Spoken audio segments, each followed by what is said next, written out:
Hello mga guys, may ituturo nga po pala ako sa inyo kung sakaling nabasag inyong gamit. Kumuha lang po kayo ng super glue at tape. Ayan, nakikita nyo naman. Pagtapos nyo kumuha ng tape at super glue, i-tape nyo po sa likod. At pagtapos nyo i-tape sa likod, lagyan nyo ng super glue sa harap at patigasin.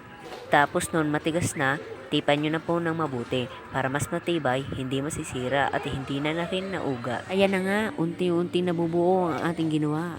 At ayan nga po yung barag, dalawa. Ayan. At para makasigurado, chinek ko nga po pala, ayan, okay na. At sana makatulong sa inyo ang aking ginawa. At pag hindi mo pa napipindot ng subscribe, pwede na rin pong papindot ng subscribe para lagi kang napapanood mo ang aking mga video. Ayun lang po. Thank you for watching. Bye-bye. Ingat po kayo palagi.